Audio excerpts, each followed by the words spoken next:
Bonjour à tous et bienvenue sur le podcast Santé Équilibre. Chaque semaine avec ce podcast, je vous donne des outils, des conseils, des astuces et aussi de l'énergie pour améliorer votre santé et aller vers un corps sain et un esprit serein. Je suis Martine Bosc, ostéopathe, praticienne de médecine chinoise, auteure et coach santé bien-être. Vous pouvez me retrouver sur mon site internet www.equilibrenco.com. Alors mettez-vous à votre aise, installez-vous confortablement et c'est parti pour l'épisode du jour.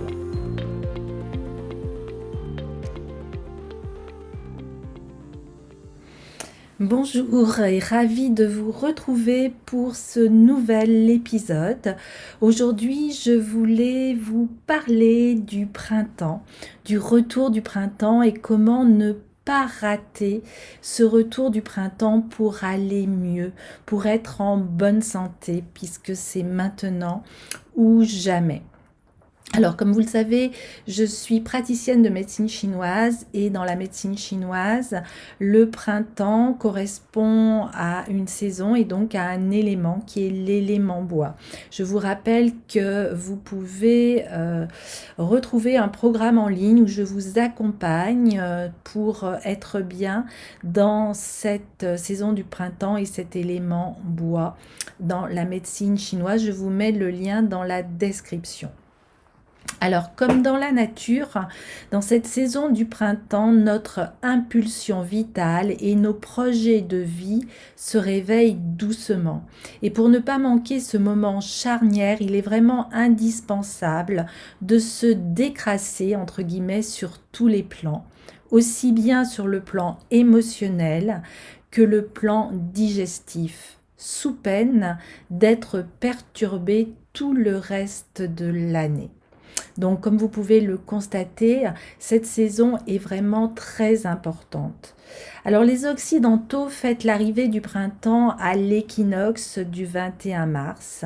Et sa particularité, c'est le juste équilibre entre le jour et la nuit.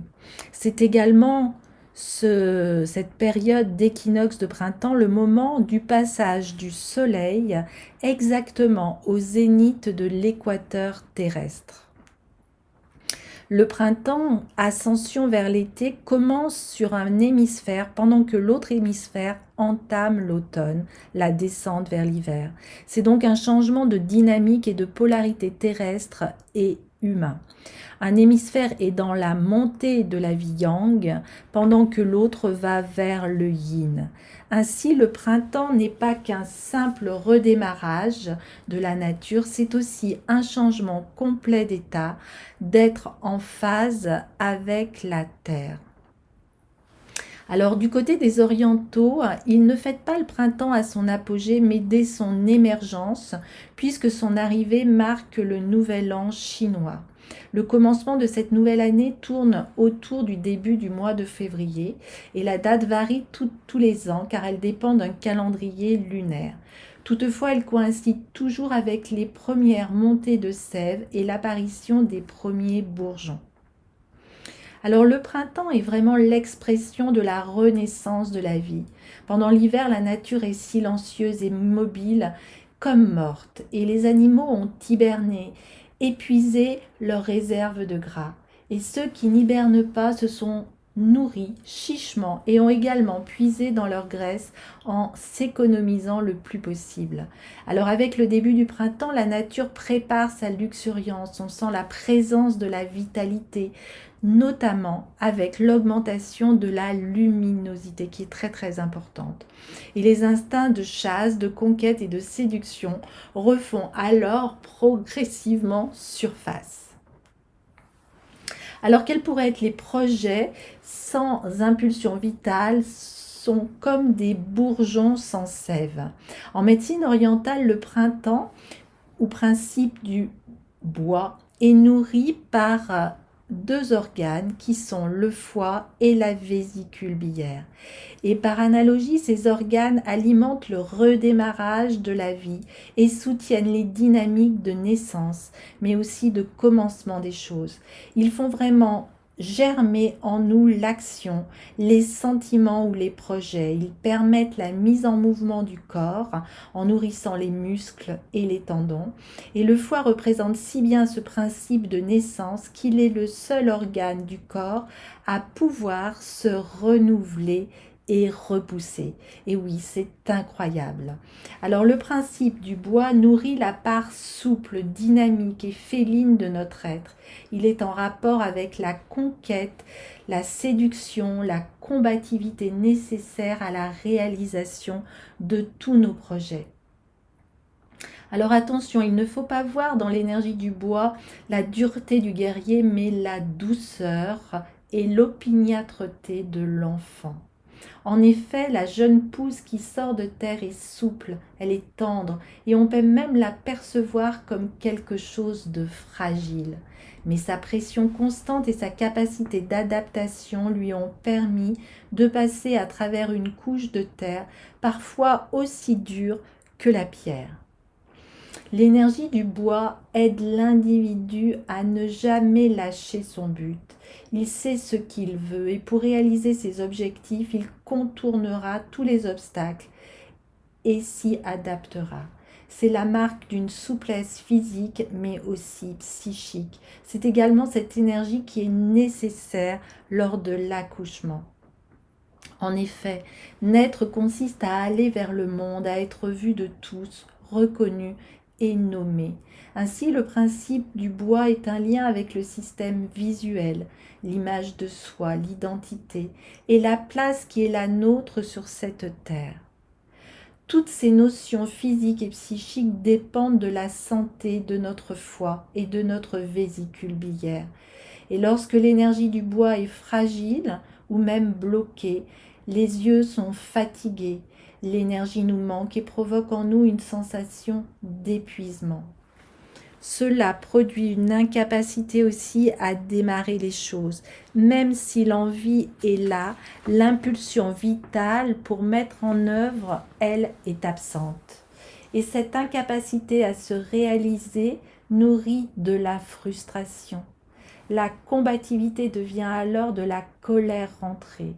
Et dès lors, le terrain irritable prend de l'ampleur. Le sentiment de révolte devient le lot du quotidien. L'énergie bloquée produit alors un sentiment d'injustice permanent. L'individu se tend, il se rétracte et cela va favoriser les douleurs musculaires mais aussi les crampes, les tensions, les contractures comme les tendinites, voire parfois des pathologies plus lourdes comme la fibromyalgie.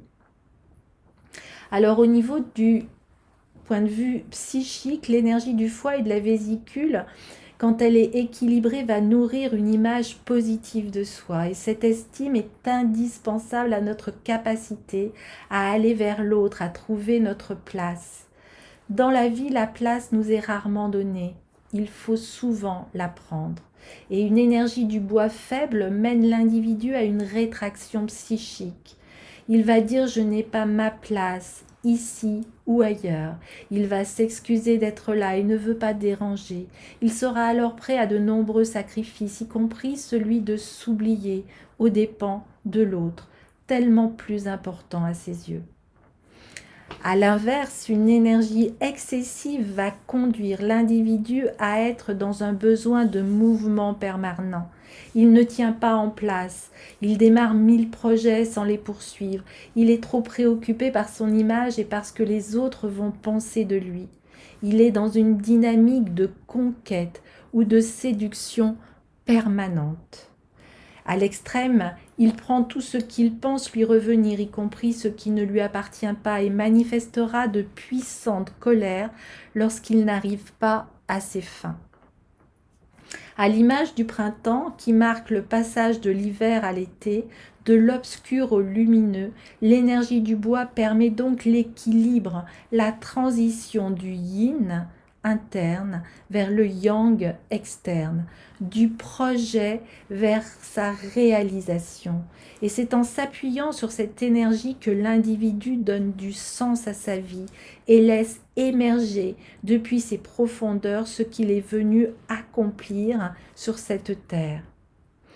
Alors sur le plan psychique, le foie et la vésicule biliaire assurent l'équilibre entre le conscient, le yin visible, et le non conscient, le yang invisible. Ainsi, l'accès au monde du rêve est rendu possible par l'énergie de ces organes. L'absence totale de rêve, ou au contraire des rêves multiples chaque nuit, sont le signe d'un déséquilibre. Alors on comprend à présent toute l'importance du foie et de la vésicule biliaire pour notre équilibre, aussi bien physique, émotionnel et psychique.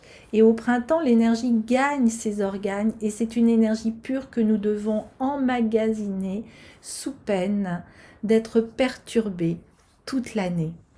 Alors si vous voulez que je vous accompagne dans cette saison du printemps pour aller vraiment lever les blocages qu'il pourrait y avoir dans ces méridiens foie et vésicule biliaire, et ben c'est avec plaisir que vous pouvez vous inscrire au programme en ligne Être bien dans la saison du printemps et dans l'énergie du bois.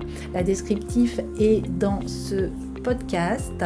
Et ben en vous remerciant, je vous souhaite vraiment un très excellent printemps et une très belle renaissance. À très bientôt. Bye bye.